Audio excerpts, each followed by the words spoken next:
Hello students, welcome back to the class. Today in this video we are going to discuss the graphical representation of data. Means graph में हम data handling है तो जो भी tabular form तो हमने सीख लिया, बट अब ग्राफ में किस तरह से रिप्रेजेंट कर सकते हैं तो वो सीखेंगे. अब ग्राफ एक तो फर्स्ट वन हमें बार ग्राफ स्टडी करना है. Second one that is histogram study करना है. यहाँ पे हम पाई चार्ट फिर से नहीं सीख रहे हैं तो हिस्टोग्राम, बट हिस्टोग्राम के दो टाइप यहाँ पे होंगे.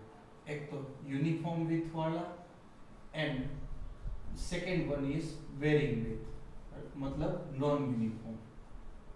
And third topic it is frequency polygon. So यहाँ पे आपके लिए जो भी टॉपिक है वो जो पुराना टॉपिक जो आप सीख चुके हो वही टॉपिक यहाँ पे इंक्लूड किए गए हैं. मतलब ये टॉपिक आपके लिए नया है बट सीबीएसई ने इस बार से हटा दिया है. ये टॉपिक ऑलरेडी आपके पास था तो ये है बट ये हटा दिया है. मतलब ये जो दो टॉपिक हमें नए सीखने थे वो सीबीएसई ने इस बार हटा दिए हैं. बट हम इस पर्टिकुलर वीडियो में ये चारों ग्राफ के बारे में सीखेंगे. So let us start with first topic that is bar graph. अब बार ग्राफ किसी भी टॉपिक का कब बना सकते हैं तो बार ग्राफ बनाने के लिए हमें जो भी डेटा दिया गया है वो क्या होना चाहिए तो अनग्रुपिंग, जो ग्रुप वाला नहीं हो उस टाइप के डेटा का ग्राफ ड्रॉ कर रहे हो वो हम बार ग्राफ ड्रॉ करते हैं. लेट्स से सपोज आपको मैं ऐसा कोई टेबल दिया गया है कि जिसमें आपके सब्जेक्ट्स और मार्क्स इसका आपको ग्राफ ड्रॉ करना है. तो इस सब्जेक्ट्स में इंग्लिश, हिंदी और मैथ्स ये तीन सब्जेक्ट है और इसका ग्राफ ड्रॉ करना है. इंग्लिश में सपोज 70 मार्क्स है, हिंदी में सपोज 80 है और मैथ्स में 90 मार्क्स है. तो इसका ग्राफ ड्रॉ करना है तो आप क्या करते थे, जस्ट क्विकली रिवाइज कर लेते थे और वही चीज आपको याद होनी चाहिए. तो लेट्स से आपके पास टू एक्सिस होनी चाहिए, एक एक्सिस ये और एक एक्सिस ये. दोनों का जो सेंटर पॉइंट है और इंटरसेक्शन पॉइंट उसको हम ओरिजिन नाम देते हैं. The axis which is parallel to the earth that is called x axis and perpendicular to earth that is called y axis. And this angle is 90 degree, but ये angle का हमें कोई काम नहीं है. फिर एक्स एक्सिस पे जो भी रिप्रेजेंट कर रहे हो, वाई एक्सिस पे जो रिप्रेजेंट कर रहे हो वो लिखना पड़ता है. तो एक्स एक्सिस में हम क्या यूज कर रहे हैं, सब्जेक्ट्स, एंड वाई एक्सिस पे हम क्या यूज कर रहे हैं, दैट इज अ मार्क्स. तो ये लिख दिया. अब एक्स एक्सिस पे हमारे पास इस तरह से 1 सेंटीमीटर के गैप होंगे, बट एक्स एक्सिस पे यहाँ पे हमारे पास सब्जेक्ट है तो सब्जेक्ट के लिए मैं यहाँ इंग्लिश नाम दे देता हूँ, यहाँ पे हिंदी नाम दे देता हूँ और यहाँ पे मैथ्स नाम दे देता हूँ. और ये सभी की विड्थ क्या होगी, यूनिफॉर्म होगी. Now moving to the marks. Marks में आपके पास 70, 80 और 90 इस तरह से मार्क्स है. तो मैं सपोज यहाँ पे 10, यहाँ 20, 30, 40, 50, 60, 70, 80 और 90 इस तरह से मार्क्स लिख रहा हूँ. तो मैंने 1 सेंटीमीटर की जगह पर क्या यूज किया, 10 का डिफरेंस. तो यहाँ पे मुझे लिखना पड़ेगा स्केल. तो स्केल कौन सी एक्सिस पे लिया, तो वाई एक्सिस पे. वाई एक्सिस पे क्या लिया, तो 1 centimetre is equals to 10 marks. तो ये हमारा स्केल हो गया. अब इसको हमें ग्राफ ड्रॉ करना है तो कैसे ग्राफ ड्रॉ करते हैं, तो इंग्लिश के मार्क्स कितने हैं, 70. तो 70 मतलब यहाँ तक तो आना ही पड़ेगा. तो ये आपका परपेंडिकुलर कुछ इस तरह से मिलने वाला. एक्चुअली आपके पास स्केल होगी तो स्केल से तो ये यूनिफॉर्म विथ वाला मिलने वाला है. तो ये 70 का ग्राफ. ये सिमिलरली हिंदी के लिए हमें 80 तक जाना है. तो 80 तक मतलब यहाँ तक जाना पड़ेगा. तो ये 80 और बाद में आप ऊपर भी लिख सकते हो, यहाँ पे 70, यहाँ 80. सिमिलरली मैथ्स के लिए आपको यहाँ तक जाना पड़ेगा, दैट इज 90. तो ये 90. अब देखो मैंने विदाउट स्केल किया है तो ये सभी की बेस लेंथ है, ब्रेथ वो डिफरेंस दिख रही है, बट एक्चुअली ये डिफरेंस नहीं होनी चाहिए, सेम ही होनी चाहिए. ये यूनिफॉर्म विड्थ होनी चाहिए. सो ये आपका ग्राफ हो गया. सपोज यहाँ पे एस एस होता तो एस एस का भी कुछ ग्राफ जो भी बन सकता था. यहाँ पे एस एस और 40 मार्क्स दिए तो यहाँ पे तो 40 तक आपको जाना पड़ता है. क्लियर. तो ये आपका हो गया बार ग्राफ. तो आई होप बार ग्राफ आपको पहले से ही पता है. और बार ग्राफ में मुझे कुछ और ज़्यादा सिखाने की ज़रूरत नहीं है। Now moving to the next part, next portion is histogram. अब हिस्टोग्राम में यूनिफॉर्म विथ, मतलब जैसे कि मैं सपोज क्लास के स्टूडेंट का हाइट का डेटा ले रहा हूँ कि जैसे यहाँ पे ये हाइट है और यहाँ पे नंबर ऑफ स्टूडेंट्स मतलब फ्रीक्वेंसी है।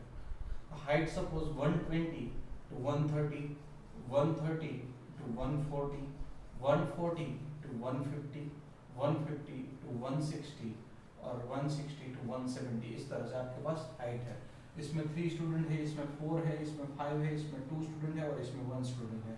तो अब इसका ग्राफ ड्रॉ करना है तो हिस्टोग्राम ही ड्रॉ करना पड़ेगा। तो हिस्टोग्राम में भी सेम कंडीशन जो बार ग्राफ में ले रहे थे वही, एक तो आपको horizontal axis and vertical axis इस तरह से दो लेने पड़ेंगे, 1 4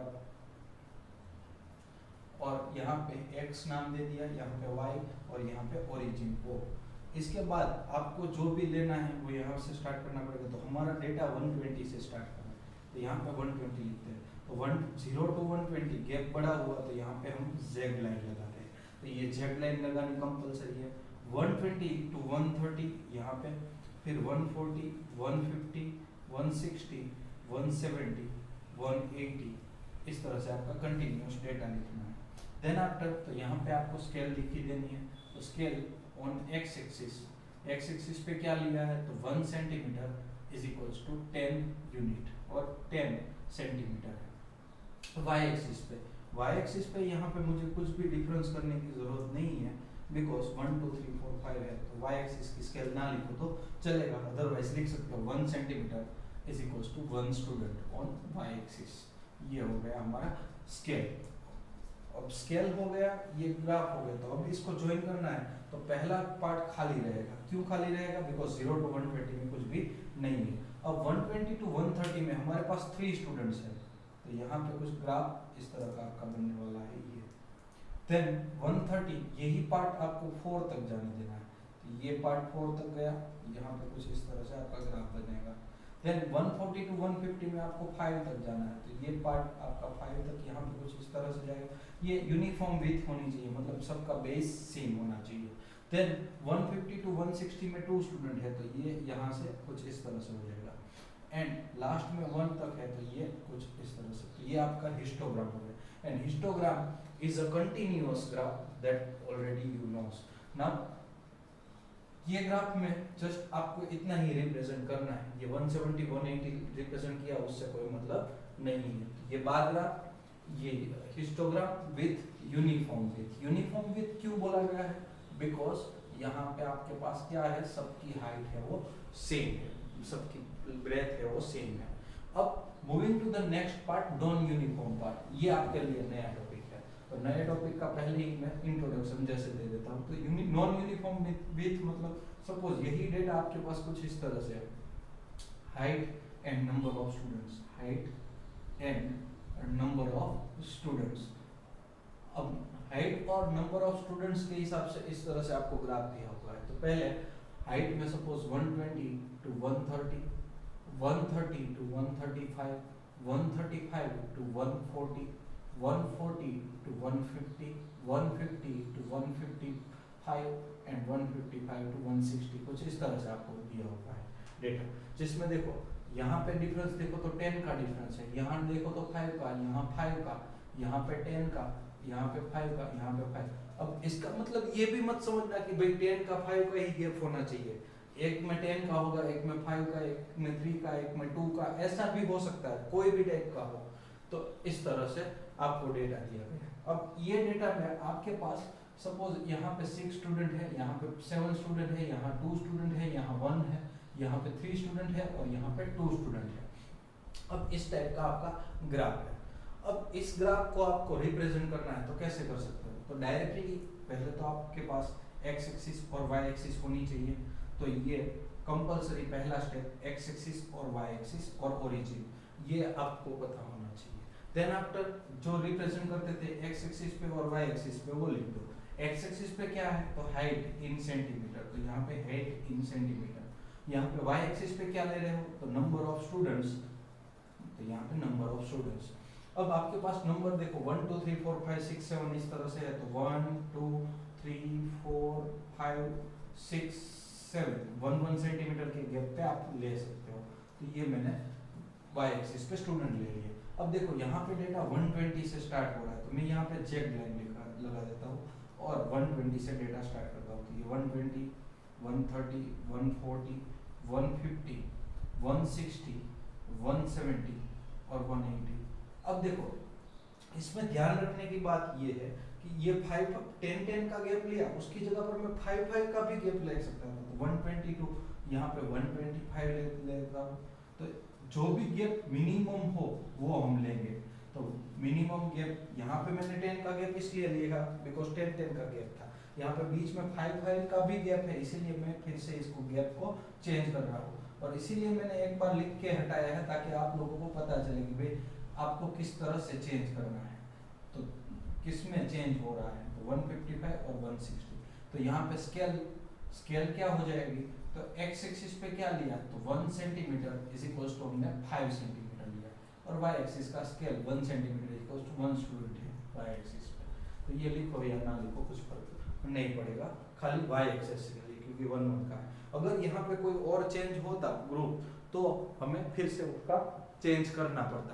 now moving to third part, यहाँ पे जैसे ग्राफ ड्रॉ कर लिया वैसे यहाँ पे ड्रॉ कर सकते हो नहीं, तो उसके लिए पहले आपको क्या करना पड़ेगा, सबका इक्वल पार्ट करना पड़ेगा, बिकॉज अदरवाइज क्या होगा 120 टू 130 मतलब यहाँ से देखो यहाँ तक का पार्ट ले लो तो उसमें 6 स्टूडेंट सॉरी, तो यहाँ तक कुछ भी आ जाएगा।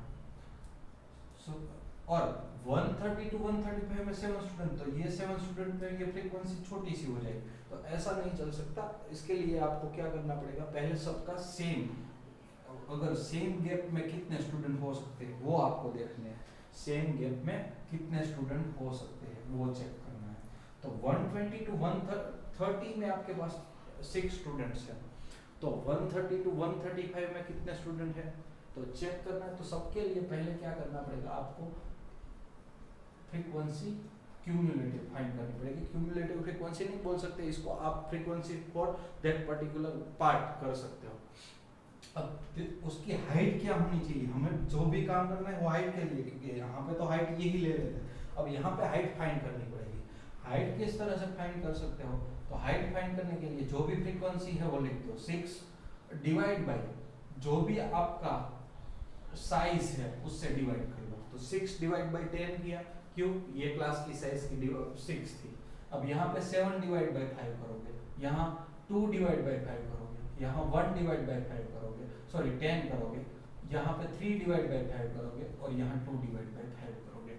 ये हो गया हमारा पहला काम कि आपको क्या करना है, फ्रीक्वेंसी से डिवाइड करना है। कौन सी फ्रीक्वेंसी से आप डिवाइड करोगे, तो जो भी छोटी है उस फ्रीक्वेंसी से डिवाइड करो।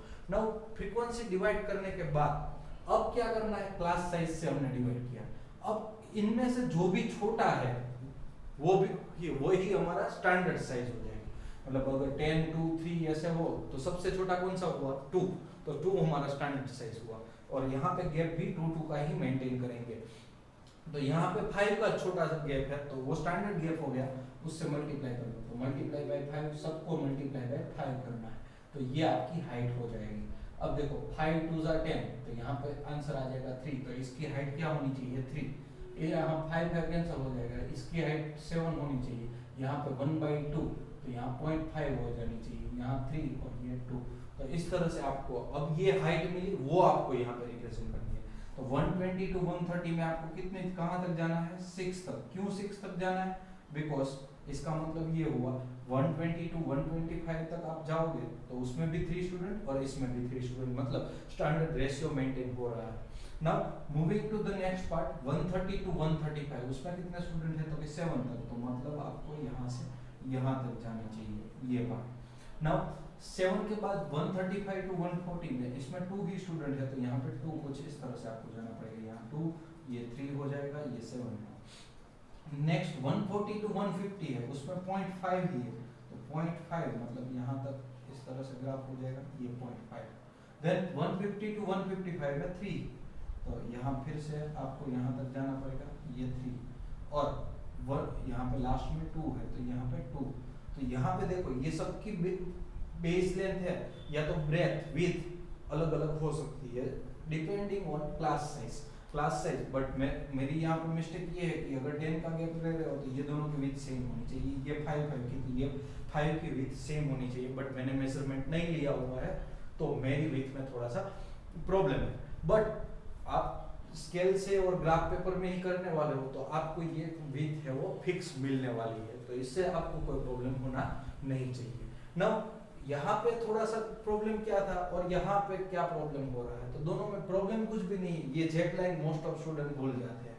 दूसरी बात क्या ध्यान रखनी है कि डायरेक्टली अगर नॉन यूनिफॉर्म वाला है तो डायरेक्टली आपको रिप्रेजेंट नहीं करना है, डायरेक्ट रिप्रेजेंट नहीं करना है। सबसे पहले उसको आपको क्या करना है तो भाई स्टैंडर्ड लेंथ में कन्वर्ट करना है, और जो भी आपका छोटा साइज हो, छोटा विड्थ हो, उस हिसाब से आपको रिप्रेजेंट करना है। ना आपको अगर ये एग्जांपल की प्रैक्टिस की जरूरत है तो एग्जांपल 7 आपके लिए बेस्ट एग्जांपल रहेगा यहाँ पे। और एक चीज आपको ध्यान रखनी की है कि सपोज बीच में 140 to 150 या तो कुछ भी यहाँ पे 0 आया तो ये पार्ट आपका खाली रहेगा, तो ये पार्ट कुछ इस तरह का हो जाएगा। क्लियर? तो ये एक चीज आपको ध्यान रखनी है। तो ये नॉन यूनिफॉर्म हिस्टोग्राम क्लियर है। अब इसमें कोई भी डाउट है तो आप कमेंट बॉक्स में जरूर पूछिए, मैं आपको फिर से न्यू वीडियो में सब कुछ बता दूंगा। Now moving to the frequency polygon. अब फ्रीक्वेंसी पॉलीगॉन मतलब आपको नाम से पता चल जाएगा, फ्रीक्वेंसी मतलब फ्रीक्वेंसी के ऊपर ही कुछ होगा। इसको फ्रीक्वेंसी बोलते हैं, इसको फ्रीक्वेंसी बोलते हैं और इसको भी फ्रीक्वेंसी बोलते हैं। मतलब कितनी बार रिपीट हो रहा है उसको हम फ्रीक्वेंसी बोलते हैं। और पॉलीगॉन मतलब आपको पता है, पॉलीगॉन मतलब क्या होता है, कुछ इस तरह से फिगर कंप्लीट होती होगी, या तो ये ट्रायंगल है वो पॉलीगॉन हुआ, क्वाड्रिलेटरल है वो पॉलीगॉन हुआ, पेंटागन है तो वो भी क्या हुआ, पॉलीगॉन ही है।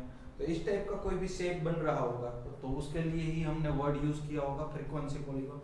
तो चलो फ्रीक्वेंसी पॉलीगॉन में आगे बढ़ते हैं। तो फ्रीक्वेंसी पॉलीगॉन किस टाइप के डेटा का बना सकते हैं, तो बार ग्राफ वाले डेटा का तो नहीं बना सकते, तो ये बार ग्राफ में मिटाना होगा ना। तो ये टाइप का डेटा या तो ये टाइप का डेटा यूनिफॉर्म या तो नॉन यूनिफॉर्म वाला डेटा हो ग्रुपिंग, तो उसके लिए हम फ्रीक्वेंसी पॉलीगॉन भी बना सकते हैं एज वेल एज हिस्टोग्राम भी बना रहे हैं। तो यहाँ पे अब मेरा हेडिंग होगा फ्रीक्वेंसी पॉलीगॉन। अब फ्रीक्वेंसी पॉलीगॉन के लिए मैं यही डेटा का यूज कर लेता हूँ, तो ये ग्राफ दोनों में हटा देता हूँ, ये ग्राफ की मुझे अब जरूरत नहीं है। अब तो ये ग्राफ हटा दिया, डेटा दोनों में यही के यही रखता हूँ। नाउ अब इसके लिए आपको और कुछ जरूरत नहीं है, सबसे पहले हिस्टोग्राम ही बनाना पड़ेगा। हिस्टोग्राम बनाने के बाद फ्रीक्वेंसी पॉलीगॉन करोगे तो वो आपके लिए इजी हो जाएगा, अदरवाइज डायरेक्ट फ्रीक्वेंसी पॉलीगॉन भी बना सकते हो। बट उसके लिए पहले आपको क्लास मार्क्स की जरूरत पड़ेगी। अब क्लास मार्क क्या चीज है तो वो आपको पता होना चाहिए। क्लास मार्क मतलब क्या होता है, तो क्लास मार्क मतलब lower limit plus upper limit divide by 2। तो इसका क्लास मार्क दोनों का टोटल करोगे 120 प्लस 130 डिवाइड बाय 2, तो 250 डिवाइड बाय 2 आंसर आ जाएगा 125। सिमिलरली यहाँ पे तो सब में 10 का ही गैप है, तो ये 135 होने वाला है, ये 145, ये 155 और 165। तो ये आपको पता होना चाहिए। क्लास मार्क मतलब क्या है, lower limit plus upper limit, इन दोनों का टोटल डिवाइड बाय 2, इन दोनों का टोटल डिवाइड बाय 2, इन दोनों का टोटल डिवाइड बाय 2, इन दोनों का टोटल डिवाइड बाय 2, इन दोनों का टोटल डिवाइड बाय 2, यही लिखा हुआ है ना। अब कैसे ग्राफ ड्रॉ करना है फ्रीक्वेंसी पॉलीगॉन, तो फ्रीक्वेंसी पॉलीगॉन अगर आपको डायरेक्ट करना ना आए तो पहले क्या करो, तो पहले हिस्टोग्राम बना लो। तो ये हमारा हिस्टोग्राम हो गया, ये ओ यहाँ पे एक्स एक्सिस, यहाँ पे वाई एक्सिस, यहाँ पे आप क्या ले रहे हो तो कि भाई हाइट इन सेंटीमीटर और यहाँ पे नंबर ऑफ स्टूडेंट्स। अब ये हो गया, उसके बाद आपको यहाँ पे जेड लाइन आ जाएगी, तो ये जेड लाइन हो गई। यहाँ 120 से स्टार्ट कर रहे हो, 120, 130, 140, 150, 160 एंड 170 और 180, यहाँ तक जहाँ तक जाना पड़े वहाँ तक। सिमिलरली यहाँ 1 2 3 4 एंड 5 ये हो गया। स्केल लिख दो, स्केल क्या होगी, एक्स एक्सिस पे 1 centimetre is equals to 10 unit, 10 centimetre, y axis पे 1 centimetre is equals to 1 unit. ये जो भी आप कर रहे थे हिस्टोग्राम में वही चीज की है। अब पहले हिस्टोग्राम ही बना लेता हूँ। तो इसका हिस्टोग्राम बनाना है तो पहले ध्यान रखो फ्रीक्वेंसी पॉलीगॉन करने के टाइम एक स्टेप आगे का भी लेना है और एक स्टेप पीछे का भी लेना है। मतलब यहाँ वो आपको ऐसे डायरेक्टली समझ में नहीं आया होगा, बट एक स्टेप पीछे मतलब एक स्केल साइज आपको आगे जाना है। तो इसके आगे वाला क्लास कौन सा होगा? 110 to 120। अब आप बोलोगे सर क्लास में ऐसे कोई भी स्टूडेंट है ही नहीं जिसकी हाइट है, तो कोई बात नहीं, यहाँ नंबर ऑफ स्टूडेंट 0 डाल दो। सिमिलरली 170 to 180 तक भी जाना पड़ेगा, तो और उसके लिए भी हाइट क्या रखनी पड़ेगी? 0। और यहाँ पे 115 आ जाएगा, यहाँ 175 आ जाएगा। मतलब मैं एक यहाँ पे और बढ़ा देता हूँ, तो यहाँ स्टार्टिंग कहाँ से करनी पड़ेगी? 110 से, ये 120 हो जाएगा, ये 130 हो जाएगा, ये 140, this is 150, this is 160 and this is 170 and next part is 180। Clear? तो ये हो गया आपका पार्ट। तो ये पार्ट हमने एक्स्ट्रा ऐड किया है, कोई बात नहीं। चलो स्टार्ट करते हैं, कैसे करना है? तो 110 to 120 में 0, मतलब ये 0 वाला पार्ट हो गया, तो एज इट इज खाली रख दो। 120 to 130 में 3 स्टूडेंट है, तो मतलब यहाँ से यहाँ तक बढ़ाओ। देन 130 to 140 में कितने स्टूडेंट है? तो 4। तो मतलब आपको ग्राफ कुछ इस तरह का होगा।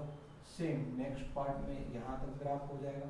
नेक्स्ट पार्ट में 2 तक जाना है, तो यहाँ पे 2 और यहाँ पे 1 है, तो कुछ 1 और लास्ट में 0। तो ये ग्राफ हो गया आपका। क्या होगा?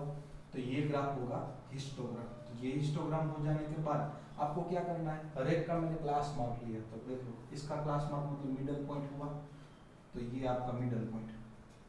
सिमिलरली यहाँ पे मिडल पॉइंट ये, तो यहाँ जहाँ पे भी मैक्सिमम हाइट है वहाँ तक जाने देना है। यहाँ मिडल पॉइंट होगा, तो इसका मैक्सिमम मिडल पॉइंट ये हुआ, यहाँ पे ये मिडल पॉइंट हो जाएगा, यहाँ पे ये मतलब 155, ये 165, यही नंबर ले रहा हूँ।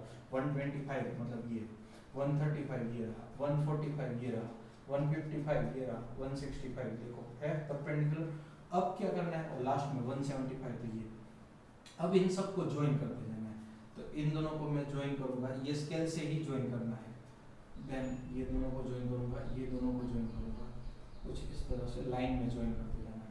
तो ये देखो आपका ग्राफ जो भी बन रहा है, अब ये हिस्टोग्राम को मैं मिटा दे रहा हूँ, तो हिस्टोग्राम की मुझे जरूरत नहीं है। देखो अब स्केल से किया होगा, मैंने तो हाथ से किया, थोड़ा बहुत बेंड हुआ होगा, वो अभी के लिए मैं चला रहा हूँ। बाकी स्केल हो तो आपका स्केल से बेंड नहीं होगा और ठीक से ग्राफ बन जाएगा। तो अब इस ग्राफ को आप ऑब्जर्व करो, ये ग्राफ कौन सा है? देखो पॉलीगॉन बन रहा है, चलो देख लेते हैं। देखो ये कुछ इस तरह से ये हो गया, ये कुछ ग्राफ फ्रीक्वेंसी पॉलीगॉन। अब इसको डायरेक्टली बनाना हो तो कैसे बना सकते हैं? तो अब आपके पास इसकी जरूरत ही नहीं है। ये फुल ये पॉइंट हो गया 125 3, 1150, 135 4, 145 5, 155 2, 165 1 एंड 175 0। ये पॉइंट को अगर रिप्रेजेंट करना हो तो कर सकते हो ऐसे ही। तो ग्राफ कुछ इस तरह से हो जाएगा, यहाँ पे पॉइंट आएगा, यहाँ पे, देन यहाँ पे, यहाँ पे, यहाँ पे और यहाँ पे, और लास्ट में दोनों पॉइंट यहाँ पे। तो ये कुछ ग्राफ इस तरह का ही बन रहा है। तो ये इसीलिए फ्रीक्वेंसी पॉलीगॉन कहलाया जाएगा।